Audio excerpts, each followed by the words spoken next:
felicidade, vamos saudar a alegria, saudar o varejo.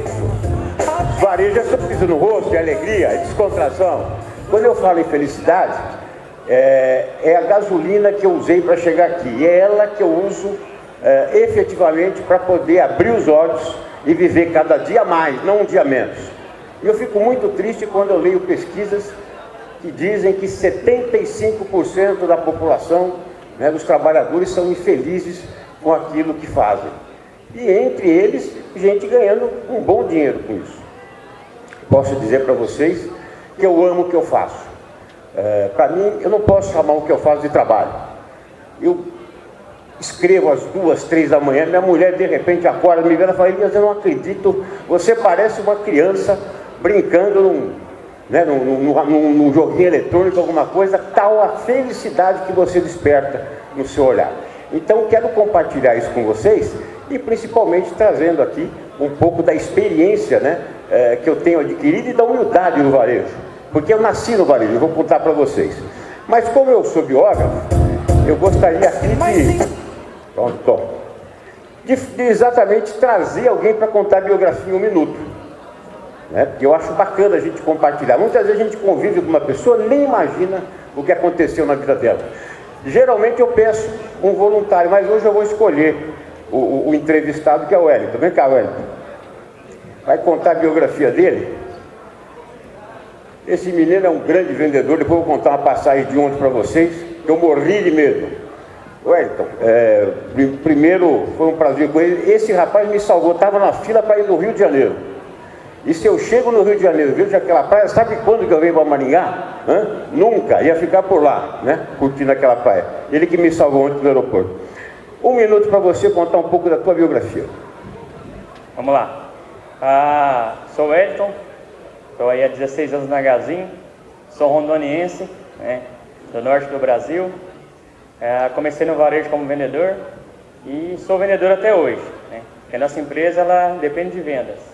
Então eu sou gerente nacional da Colchões, assumi há 5 meses, era gerente do atacado. Porém é um novo desafio, né? Porque eu falo sempre vendedor, porque a venda está no sangue, né? E às vezes a gente também tem que salvar algumas pessoas nos aeroportos aí, sabe? Um cara estava indo para o Rio de Janeiro ontem e eu vi que ele estava na fila errada, ele não estava na fila dos idosos, tá? E eu fui lá e falei: corta o microfone. Você vai palestrar amanhã? Aí ele falou: vou, mas é Maringá, né? Aí ele falou assim: porque ali é Rio de Janeiro, tá? Aí ele falou: pô, Wellington, mas atrás dele tinha mais uns 6 pessoas de maior idade, de 60 anos, né? E vieram todo mundo junto. Mas voltando à história, é isso aí, eu sou rondoniense de coração e estou aí para somar, né? Salvei esse cara, fomos para uma janta logo depois. E a nossa vida, como se pode? Estava na tranquilidade. A gente ia descer ontem aqui às 18 horas para ver o evento. Automaticamente liga um senhor para a gente e fala assim: onde você está, filho? A gente está aqui, ali, vindo no stand, chegamos agora. Pois é, pega agora o Elias e vem aqui numa janta, que a janta já está pronta, tá? Aí depois o Diego conta que a gente tinha nem começado a janta ainda, né? Muito bem, parabéns, olha, uma salva de palmas e parabéns a você, que hoje é aniversário dele, ó. Parabéns a você, nessa data querida, muitas felicidades, muitos anos de vida. Parabéns, Wellington. Obrigado, gente. Obrigado, viu? Vai ganhar um presente, né? Aniversário leva presente. Parabéns, obrigado, viu? Tudo de bom, obrigado. Eu estava brincando, realmente aconteceu o negócio da janta ontem, a uns 70, 80 quilômetros daqui. Ele e o Kleber foram no telefone vendendo colchões a estrada inteira, o caminho todo. Esses caras são os loucos. E eu torcendo para ninguém desligar, senão eles iam querer vender colchão para mim. Eu falei: pelo amor de Deus, continua chamando o cliente aí, senão vai sobrar para mim. Muito bem, mas eu confesso para vocês que eu cheguei até aqui justamente por pessoas que confiaram em mim e pela minha história. Eu falei para vocês que eu nasci dentro do varejo. 3 pessoas foram muito importantes para mim nessa trajetória e criaram marcas. O primeiro deles, esse aqui à minha direita, o meu avô, Najib, comerciante da 25 de março, um homem que tinha uma loja de tecidos, de roupas e tudo mais, e eu desde pequenininho ia para lá. Então eu ficava só de olho. O sujeito comprava uma camisa, eu ia lá, pegava uma gravata, já apresentava. Comprava um sapato, eu já ia mostrar a meia. Então, e com esse homem eu aprendi que palavra vale mais que contrato, ética, trabalho, comprometimento e principalmente a respeitar os próximos, o cliente e aquele que te ajuda, sem dúvida alguma, a construir a sua história. E sempre que eu falo do meu avô, eu fico muito emocionado porque é um homem que marcou muito para mim. E o árabe, ele pauta a história dele justamente por alguns objetos. Então eu carrego comigo um pedaço dele, que é essa corrente. Está na minha família há mais de 200 anos. Por isso que me emociona. Se arregala os olhos e realmente é isso. Ela era do meu bisavô, o meu bisavô deu para o meu avô, o meu avô deu para o meu pai, e o meu pai vendeu ela há 2 anos. E continua a venda. Se alguém quiser, vai aumentar hoje, inclusive. É um bom momento para comprar essa corrente. E esse do meio vocês conhecem muito bem. Infelizmente, por um problema de gestão, de fraqueza na gestão, um negócio muito próspero da família não seguiu adiante. Meu avô, inclusive, mascateava aqui no Paraná, antes de abrir a loja da 25 de março. E aí eu me formei em administração de empresas e fui trabalhar na Votorantim, no Grupo Votorantim. Com 17 para 18 anos, entrei na universidade e fui trabalhar em vendas de zinco, que é o que eu sabia fazer, na área de siderurgia, uma área pesada, uma área carregada. E efetivamente eu encontrei a felicidade profissional ali. Mergulhei, né? Eu nunca precisei de despertador para trabalhar, porque eu sempre acordei antes do despertador, deixava ele lá, mas acordava antes. Até que um dia, depois de 6 anos, 6 promoções na área comercial, o despertador me acordou um dia. Eu, meu Deus do céu, está estranho isso, hein? Fui lá, tal, quase cheguei atrasado. No dia seguinte, o despertador me acordou de novo.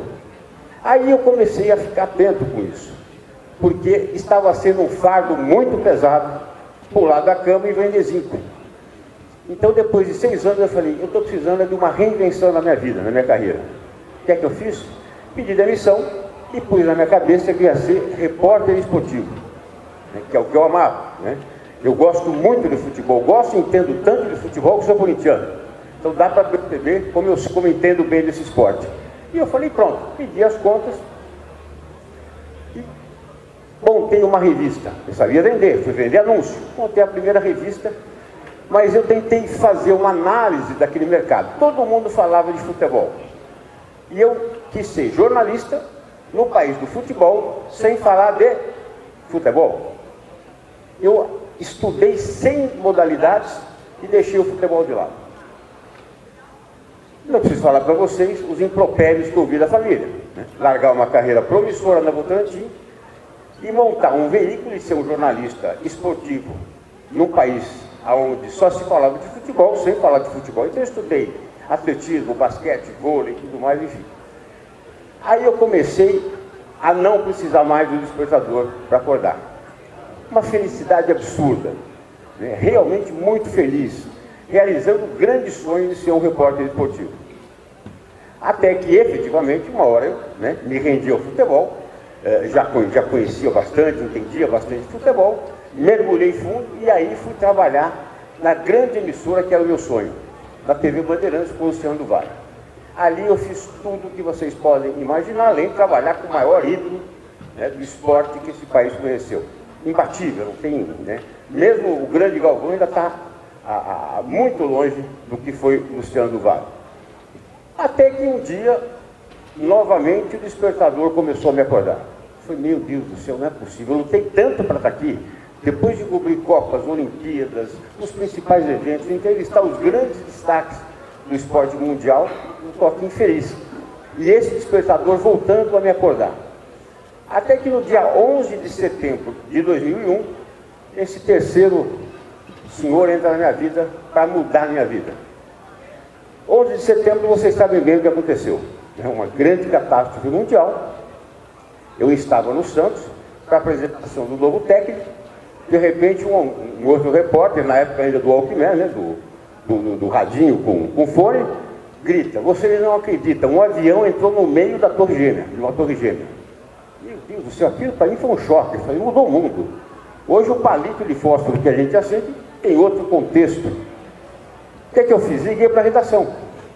Falei, olha, eu acabei de saber que um avião entrou no Torre Gêmea, e eu acho que hoje o que menos tem que se falar é do Santos Futebol Clube. Eu estou aqui para cobrir o Santos. Então estou indo para a rua justamente para fazer jornalismo. E o meu chefe falou, ele assim, que aí que o Cabralzinho vai dar entrevista. Quem lembra do Cabralzinho? Foi o que eu pensei. Quem lembra da porra do Cabralzinho no dia 11 de setembro de 2001? E eu estou aqui em Santos esperando o Cabralzinho falar comigo. Obviamente ele estava assistindo televisão, queria ver o que estava acontecendo. Isso era 10h30 da manhã. 20 minutos depois, segundo avião, e nada do Cabralzinho. E eu esperando o Cabralzinho, que chegou 1h da tarde para dar entrevista. Ali eu jurei para mim mesmo que esse era o primeiro e último Cabralzinho que eu ia esperar na minha vida. E que aquilo não dava mais. Aí, efetivamente, um maravilhoso acidente de percurso coloca este homem à minha direita na minha vida, em 2001 para 2002. Samuel Klein. Bom, eu vendia roupa, depois fui vender zinco, depois fui ser repórter esportivo, e me cai no colo a biografia do fundador da Casa Bahia. Falei, meu Deus do céu, agora pirei de vez, né? Pirei de vez. Eu não estou preparado para isso, não estou pronto. Eu vou estragar a história desse homem. Ou seja, comecei a destruir o meu sonho. Até que ele me disse, Elias, problema é oportunidade. E realmente era. Eu tinha uma grande oportunidade, desde que eu resolvesse aquele problema. E o que é que ele me disse também, né? Para que eu tivesse confiança em mim, eu pensei, esse homem contrata 60 mil pessoas, é um especialista em seres humanos, me escolhe para fazer biografia. E eu acho que eu não estou pronto, sendo que um especialista em ser humano me escolhe, eu falei, vou encarar. Bom, resumidamente, nesse meio do caminho, né, eu tive a honra e o privilégio de conhecer, né, e de biografar outro gênio do varejo, que é o Sr. Mário Gazin, e graças à confiança deles, que me permitiu, inclusive, escrever 2 livros, graças à confiança deles, hoje eu estou no 28º livro, como disse a Débora, tendo a oportunidade de biografar grandes destaques do Brasil. E eu posso dizer para vocês, aquele despertador que eu deixava do meu lado, eu quebrei ele. Nunca mais eu precisei de um despertador para levantar. Porque, efetivamente, como eu disse, não tem coisa mais gostosa do que viver um dia mais e não um dia menos nas nossas vidas. Muito bem, mas confesso para vocês que quando eu falei não vou esperar mais Cabralzinho, foram 15 segundos que mudaram a minha vida. E são 15 segundos que efetivamente mudam a nossa vida. Mas o problema é que nós estamos sempre em busca de 15 segundos. E de repente a gente alcança. Mas você está pronto para o 16º segundo, que é esse que vai começar a mudar a sua vida, não são os 15 segundos. Você está pronto para a dedicação, para a entrega. E aqui nós temos um grande exemplo e vários exemplos aqui sentados acompanhando isso, né? Com essa humildade de estarem aqui mais para ensinar do que para aprender, e mesmo assim virem trocar experiências, conhecer gente, conhecer pessoas. Então, pessoal, é daí para frente que a coisa acontece, né? E eu, efetivamente, tenho vivido não só o 16º segundo, mas vários segundos depois da vida dos grandes empresários brasileiros. Para vocês terem uma ideia, eu queria chamar alguém aqui para contar os 15 segundos que mudaram a vida. Quem é voluntário para contar isso? Um voluntário como você, por exemplo. Você. Vem cá, vem cá. Não, meu Deus do céu, olha só, hein? Poxa vida, hein? Nossa, tomei um, como é que chama? Tomei um caldo, né? É tímido, não tem, então eu botei, pronto. A humildade no varejo. Eu estive no Latam e eu fiquei impressionado de ver quem estava na plateia do Latam. 2 empresários de faturamento bilionário do Brasil. Luciano Hang, que eu confesso para vocês, em 2016 eu conheci pessoalmente o Luciano Hang, para 2017, quando eu estava escrevendo a biografia do Dr. Haroldo Galassini, presidente da Coamo. Quando eu mostrei o livro do seu Mário Gazin, isso é confidência, hein? Não vai sair espalhando, hein? Ele fez assim, ó. Tá o respeito e a admiração que o Luciano tem pelo seu Mário. Teceu os maiores comentários da vida, da carreira do seu Mário, conhecendo isso, e acho até hoje, né, quando a gente presencia o encontro dos dois, nós percebemos o carinho que o Luciano tem. E o seu Mário? O seu Mário, vocês estão percebendo que ele está um celular ali. Ele não estava trocando WhatsApp, ele não estava mandando mensagem para ninguém, não estava lendo nada, ele estava escrevendo que ele estava aprendendo com a palestra que estava no palco. Então isso me impressionou, né? Porque eu falei, meu Deus do céu, esse pessoal vem aqui para ensinar, e está com essa humildade toda, né, de acompanhar, de vir aqui, participar, compartilhar, né, conhecer as pessoas, passar um pouco desse carinho e, em especial, aprender, como a gente percebe aí. Muito bem. Agora, para alcançar esse tipo, né, com a humildade, né, para alcançar esse tipo de resultado, tem que ter muita entrega, muito comprometimento. Está disposto realmente a mergulhar de cabeça. Na minha carreira é assim, na de vocês também, né? A bater meta. Né? Isso aqui, isso é o resultado. Não tem jeito de fugir de resultado, em especial quem está no varejo, né? Trazendo essa humildade. Vou contar uma curiosidade para vocês. Recentemente eu fui numa grande rede de drogarias, né, lá na minha cidade, em São Paulo, fazendo as compras lá, eu pedi para ir ao toalete. Eu falei, claro, pois não, tal. Quando eu entro no toalete, né, bom, esperava outra coisa, a não ser ver uns vasos sanitários, né, obviamente, mas eu vi uma plaquinha ali, né, eu falei, deixa eu aproximar essa plaquinha aqui. Perfumaria, o concurso já começou. A meta é, no mínimo, 35%. Vamos atingir muito mais. Ou seja, o sujeito quando vai no banheiro, nem o celular ele quer levar, ele quer sossego, ele quer ele e ele. É o momento dele, né? Então ele senta lá, sossegado. Aí ele olha para a parede. Ele já se arrepende de estar lá, né? Meu Deus, eu não mereço, eu não posso fazer isso aqui, fazer um xixi, fazer um cocô, não posso, eu não tenho esse direito, eu tenho que bater a meta. Aí ele sai correndo, né? E vai lá tentar fazer essa meta. Obviamente, fotografei, né? E quando eu chego lá para buscar os 2 remédios, qual a pergunta que a moça faz? O senhor não está precisando de perfumaria? Aí eu falei, está precisando bater a meta, né? 35%, já estou sabendo, né? O pessoal da Gazin sabe bem o que eu estou falando, né? Olha. O seu Mário começou com isso lá atrás, né? Quando ele queria bater uma meta, não conseguia, escreveu a meta, vestiu a meta, calçou a meta, espalhou a meta para todo mundo e hoje, né, também quem vai no banheiro, onde quer que você vá, você se depara com as metas da Gazin. E está certo, né? O seu Mário enxergou isso lá atrás. Eu vou bater essa meta sozinho? Não, vou bater com uma porção, milhares de pessoas juntas. Então elas também têm que saber que eu quero alcançar isso. E tem que participar em todos os aspectos disso. Por isso que esses grandes empresários são geradores de riqueza. Muito bem. O varejo, ele sofreu uma grande transformação. Porque eu sou da época que o varejo é comprar e vender. Compro bem, vendo bem. Como dizia o Sr. Samuel Klein, compro por 100 e vendo por 200. Né? Ele só mentiu uma coisa. Ele vendia por 300. Depois eu descobri quando eu fiz a biografia, não era 200 não, né? Mas foi mudando, foi transformando, ou seja, porque tem que ter continuidade. Então, esse compra e venda virou um Customer Experience, que é a experiência do cliente. É isso hoje que vale. Essa humildade do varejo, ela se resume a isso. O que quer dizer isso? Quer dizer, o cliente vai voltar, vai falar bem de você pela experiência que ele teve, que não se resume a ir lá, encontrar um produto, pagar e ir embora com ele embaixo do braço.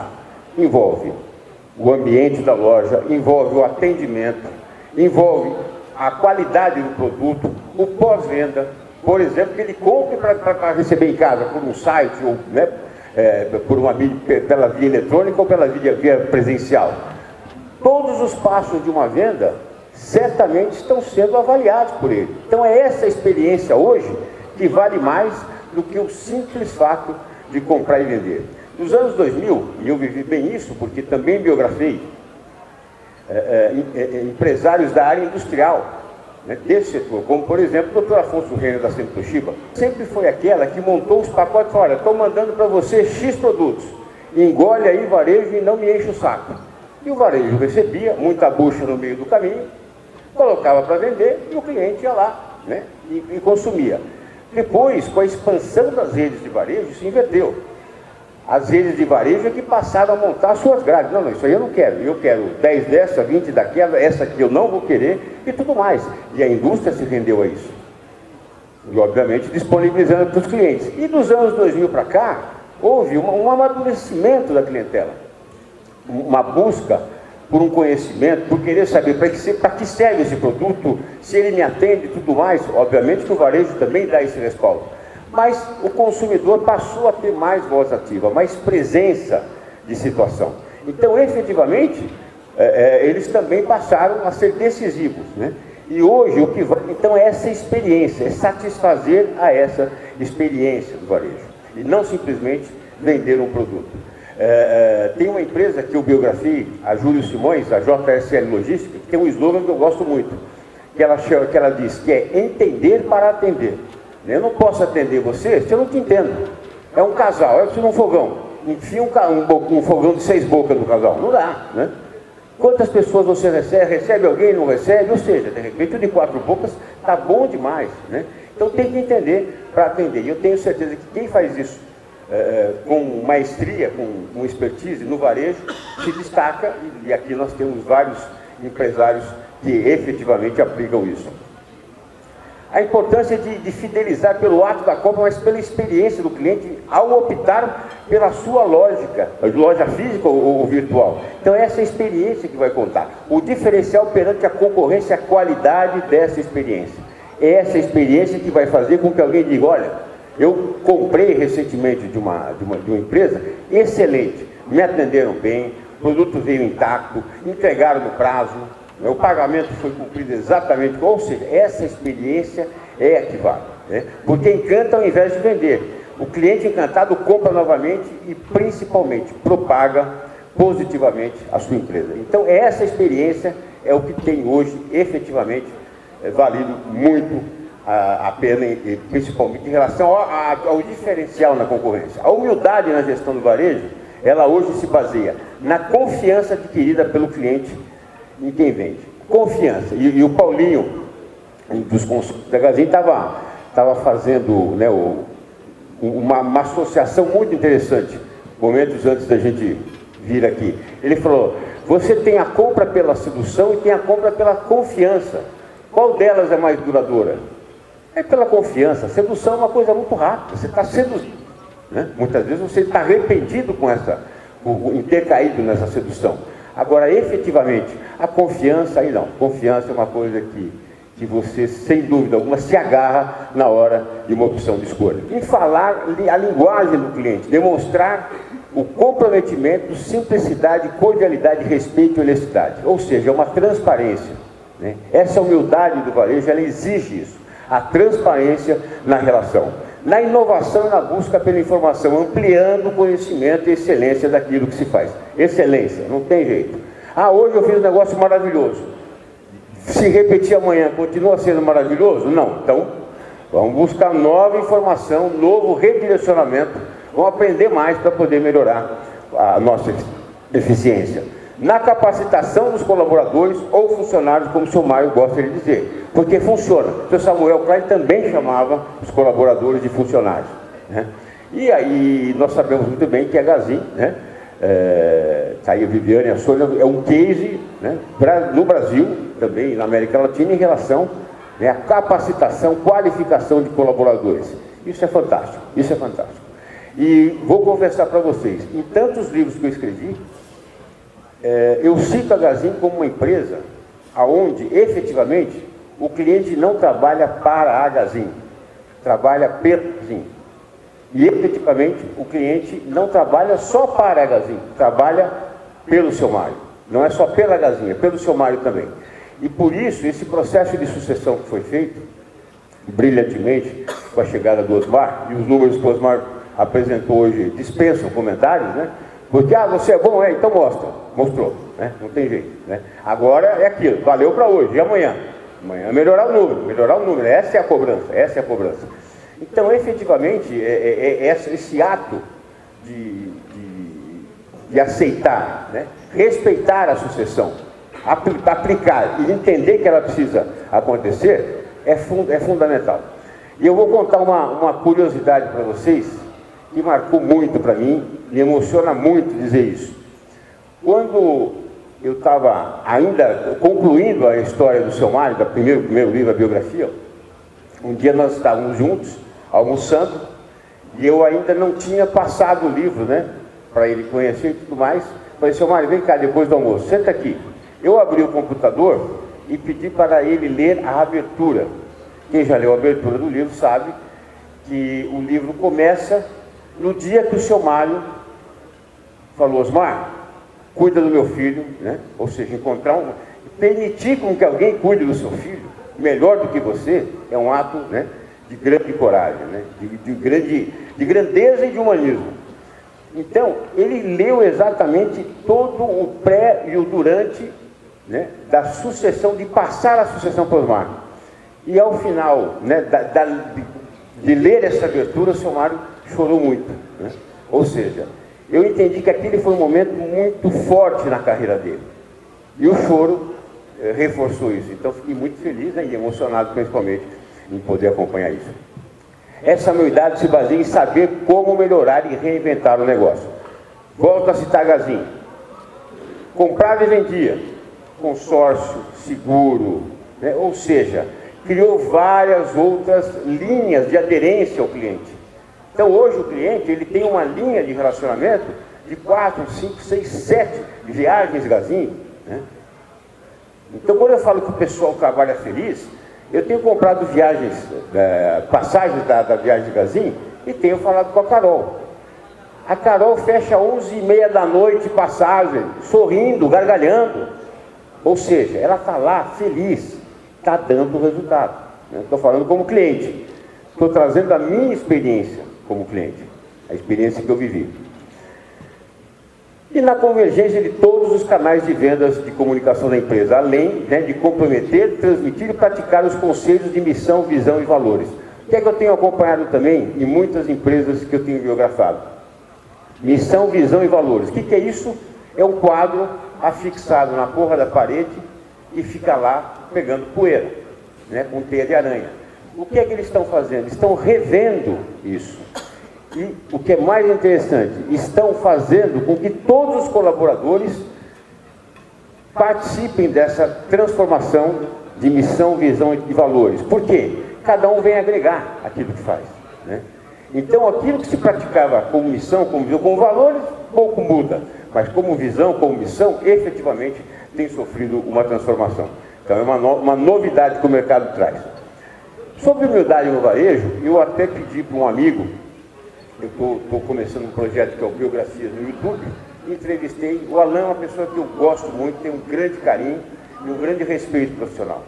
O Alan é da área da propaganda e ele participou de 3 grandes momentos da propaganda brasileira. Primeiro, eu conheci ele quando eu comecei o livro do Sr. Samuel Klein em 2001, ele era o diretor de marketing. O que é que o Alan fez? Ele levou para a Casas Bahia o conceito, né, de estar maciçamente na mídia. Então vocês se lembram bem da propaganda do Quer Pagar Quanto, né, do Fabiano.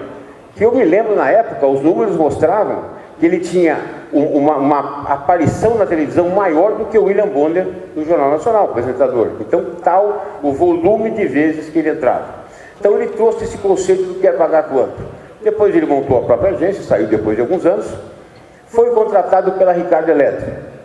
E aí ele trouxe o conceito do o dono está bancando isso.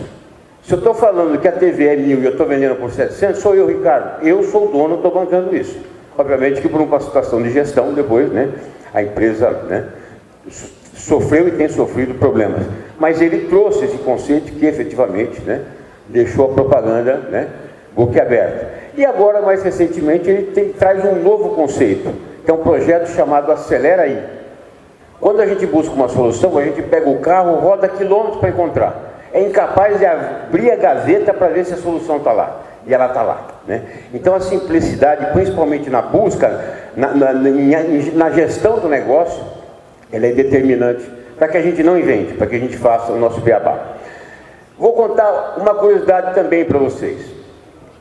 Quando Deus estava lá fazendo, naquela produção de seres humanos, né, produzindo, aí falou, está saindo mais um, Samuel Klein.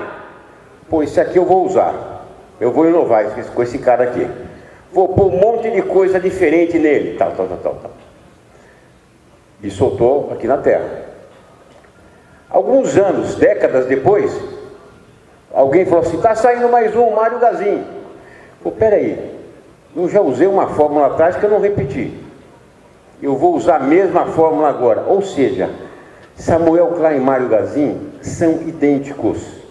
Eles têm uma origem semelhante, um comportamento semelhante, uma linha de empreendedorismo semelhante. Eu vejo um, lembro do outro, e vice-versa. São idênticos em relação a tudo. Vou trazer aqui alguns aspectos. Ambos vieram de origem humilde. Ambos foram padeiros. Vocês sabiam disso? Samuel Klein também foi padeiro. E ele trabalhou em padaria porque era a única chance que ele tinha de comer. Pelo menos podia comer um pão, né? Ambos compraram a primeira loja de alguém que não acreditou naquilo que construiu. O seu Mário comprou do Celi. Ele montou, né, uma loja em Douradina, estava indo mal, e falou, eu vou confiar, né, vou acreditar no negócio desse cara aí. Ou seja, o cara montou, ele montou a Gazin e não acreditou. O seu Mário foi lá e de uma loja transformou nesse império. O seu Samuel Klein é a mesma coisa. Ele comprou do Arão Wasserman, em São Caetano, uma loja que já existia, a Casa Bahia. O sujeito foi lá, abriu, fez tudo, pensou no negócio e não acreditou naquilo que ele fez. E transformou a Casa Bahia na Casas Bahia, que a gente tão bem conhece. Ambos ampliaram suas redes e montaram suas fábricas, né? Assim como o Samuel Klein também montou a fábrica de móveis, o seu Mário Gazin montou colchões, móveis, enfim, foi por essa linha. Ambos criaram suas empresas para gerar emprego e riqueza e fazer a economia do Brasil girar. Gerar riqueza. Gerar riqueza, o que é? É fazer gente ganhar dinheiro para comprar casa, para viajar, para pagar, para formar filhos, para se formar, enfim. E isso efetivamente que faz a economia girar. Infelizmente no Brasil, empresário é tratado de bandido, né? Parece que querem matar, né, a galinha dos ovos de ouro. Pelo amor de Deus, né? Imagina desestimular o empresário de abrir loja, de montar indústria, de ampliar a fábrica no Brasil. Ambos falam a linguagem do povo e suas empresas expressam humildade e proximidade com os clientes. Ambos são corintianos também, né? Isso aí é bom se lembrar bem disso, são corintianos. E ambos são do signo de Escorpião. Escorpião, o que isso tem a ver com essa história toda? Vou falar para vocês. Samuel Klein nasceu 15 de novembro, Mário Gazin 16 de novembro. Os nascidos, né, nesse período de Escorpião são pessoas intensas e de personalidade forte. Tem a água como elemento, são regidos por Plutão. Tem personalidade forte? É intenso? Ufa, pelo amor de Deus, se é. Assim como Samuel Klein. Para o escorpiano, meio termo não existe. Ele ama com muita paixão, odeia com fervor. A energia, entrega a uma meta e objetivos são totais. Basta ver o que eles construíram, os dois. São pessoas verdadeiras e não gostam de superficialidade. Está parecido? Muito. São destemidos e energéticos, intensos ou ativos em potencial. Ontem nós pisamos em Maringá, tocou o telefone, ele estava com o Diego lá, vem jantar aqui já. Pegamos um carro e já fomos por diante. Olha isso, né? São líderes natos e adoram o desafio. Escorpiano. A missão do signo. O signo de Escorpião vem para mostrar que é possível transformar uma fraqueza em fortaleza quando existe um propósito maior. Usando a força que existe dentro de cada um, é possível superar os medos e sair em busca da realização pessoal. São sonhadores e realizadores dos próprios sonhos e principalmente dos sonhos das pessoas. É para isso que eles vieram aqui, para realizar os deles e os sonhos das pessoas. Seu Mário Gazin. Quem é Mário Gazin? Levanta um pouquinho aqui. Quem é Mário Gazin? Conta pra gente um pouco, né? Dessa essência agora, principalmente desse. Eu sei que também foi um ídolo e um grande amigo do senhor. Eu também fui padeiro e um dia eu pedi serviço para a dona Nisha, ela, uma senhora, ela era diretora da escola, e todo dia eu comia lá, eu comia um sanduíche e bebia uma sodinha, porque meu patrão me dava o dinheiro para mim não ir para casa, para voltar de novo, para ficar bem ligeiro. Eu era o quinto sapateiro, o dinheiro do sapato meu pai recebia todo mês. E aí eu pedi, dona Nisha, a senhora não está precisando de um padeiro aí? E porque me sobra, eu de noite eu estou folgado. Ela falou, olha, estou precisando. Pode vir hoje? Pode. Aquele dia, gente, eu juro para vocês que não escurecia. Porque nós tínhamos que trabalhar até escurecer, não tinha horário como hoje. Aquele dia parece que o dia não acabava lá na sapataria, para mim poder ir trabalhar na padaria. E vou falar para vocês, ó, cheguei lá, eu tinha que rodar o cilindro, não tinha energia elétrica, eu tinha que subir em cima de uma grade de cerveja, virada de cabeça para baixo, para rodar o cilindro. Eu era bem magrinho, eu pendurava naquilo lá e eu rodava. E já no terceiro dia eu comecei a pensar, falei, logo ela manda esse padeiro embora, eu vou virar chefe. E o meu negócio era enfiar a massa, não era rodar o cilindro. E graças a Deus, daí um dia ela mandou mesmo, não sei se ele mandou, mas ele saiu e eu acabei ficando o padeiro-chefe. Naquele tempo não era como hoje, que se fazia de todo tipo de pão. Mas eu também posava na padaria nas noites frias. Naquele tempo não tinha fermento como hoje. O fermento era feito de batatinha, não tinha liquidificador para triturar a batata, nós ralava ela. Então era muito mais difícil fazer o fermento. E eu também posava lá porque eu socava fogo no forno para esquentar. Então, dormia na farinha mesmo. Então, esse era o caminho, esse é o coisa. Gosto das coisas bem certinhas. Eu tive um patrão, não da loja de imóveis, mas trabalhei com o senhor, que foi meu espelho na vida, talvez de confiança, e a pessoa que mais me ensinou a botar as coisas certinhas, ser mais organizado, mais econômico, né? Porque o que nós compramos a loja, ele gastava um pouco demais, né? Ele sempre gastou mais do que ganhava. Então, ele quebrou. Mas só quebrou depois que eu parei de trabalhar com ele. Voltar a trabalhar com ele, não quebrou não. Daí isso ajudou muito. Então, mais ou menos foi assim, mas eu também gostava de padaria. E era bom, né? Um sanduíche todo dia. E não ia, que agora para casa jantar, nem pensar. Saía da sapataria para padaria, sapataria, padaria. E de domingo, depois das 3 horas da tarde, 4 horas, enchia aquela carroça de pão atrás e saía entregando na zona rural. Isso era o caminho que nós fazíamos.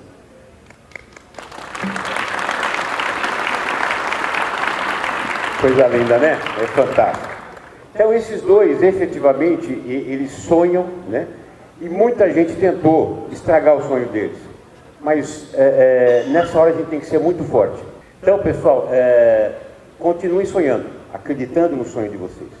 E não deixem ninguém destruir isso. Eu até costumo dizer, se você quiser abalar um sonho, pergunta para o amigo o que ele acha da tua iniciativa. Se quiser destruir, pergunta para 5. E não é por maldade, não. É porque é pelo medo da mudança. Medo de mudar, medo de inovar, medo de se aventurar no mercado. Né? Medo de ser grande, tem medo de crescer. Meu Deus, isso dá um trabalho violento, tem que contratar gente, tem que acordar cedo, tem que dormir tarde. Né? E efetivamente, eu posso dizer para vocês que o sucesso tem grandes bônus, mas inúmeros ônus também. Né? E muitas vezes o familiar é o mais importante deles. Né? A gente que se dedica muito, infelizmente, não consegue se dedicar. Tem um grande amigo que diz que quando a gente não tem tempo para a família tem tempo para a gente. Né? E quando a gente tem tempo para a família já não tem tempo para a gente. Né? Mas tudo é uma opção de escolha. Sucesso é uma opção de escolha, fracasso também. Então eu espero que vocês escolham o caminho do sucesso e principalmente que vocês efetivamente tenham muito sucesso. Porque tenho certeza que a hora que vocês tiverem muito sucesso, vocês vão querer escrever uma biografia, né? Eu estou aqui, o Turco está aqui para vender biografia para vocês, tá bom? Obrigado, pessoal, uma grande honra estar aqui com vocês. Obrigado.